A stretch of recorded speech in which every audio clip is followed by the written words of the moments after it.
Ya, shalom Bapak Ibu, saudara-saudara. Saat ini saya ada di sebuah desa di Kabupaten Kupang. Itu jaraknya kira-kira 4 jam perjalanan dengan mobil dari kota Kupang. Dan desa ini namanya Desa Bioba.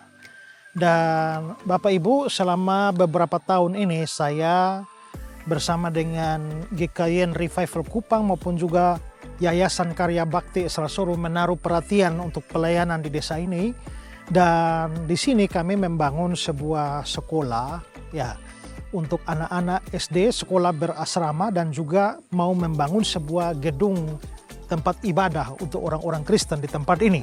Dan saudara, kalau saudara melihat di belakang ini adalah gedung sekolah yang kami sudah selesai membangun dengan 6 ruangan dan masih dipergunakan untuk murid-murid dari kelas 1 sampai kelas 4, sementara 2 ruangannya dipakai untuk menjadi asrama buat anak-anak. Jadi di sekolah berasrama untuk anak-anak yang dilayani oleh Bapak dan Ibu Daniel yang sangat berpengalaman di dalam pelayanan berasrama. Nah, anak-anak yang menjadi murid-murid di dalam sekolah ini datang dari desa-desa sekitarnya, dan kami berharap bahwa ke depan itu ada menjadi pusat pendidikan Kristen di tempat ini. Sementara itu juga saudara, kami mau berencana membangun satu gedung kebaktian karena jemaat di sini belum mempunyai tempat kebaktian. Kalau saudara lihat, ini sudah ada tiang-tiang yang berdiri, dan kalau saudara lihat tenda biru di sana, itu kami masih beribadah atau masih berbakti setiap hari Minggu di bawah tenda ini, dan menjadi problem besar kalau hujan turun ya. Nah, karena itu kami sudah berencana untuk membangun gedung ini.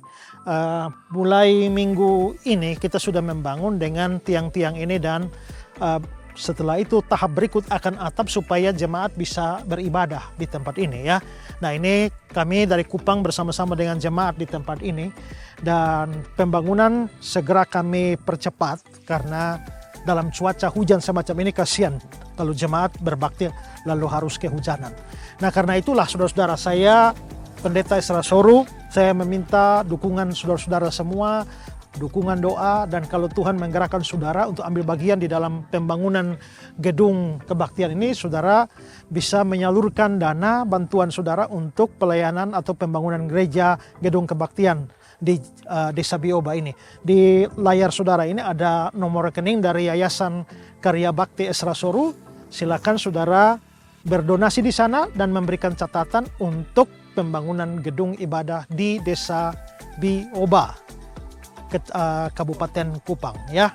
Nah, karena itu mari saya sekali lagi memberikan kesempatan buat kita ya. Mungkin kita punya banyak hal untuk kita dukung dalam pelayanan, tetapi kalau Tuhan memang menggerakkan saudara, mari ambil bagian bersama-sama dengan saya, GKY Revival Kupang, dan Yayasan Karya Bakti Esrasoro. Biarlah jemaat Tuhan di sini boleh mendapatkan tempat yang baik untuk beribadah dan melayani. Tuhan memberkati saudara sekalian.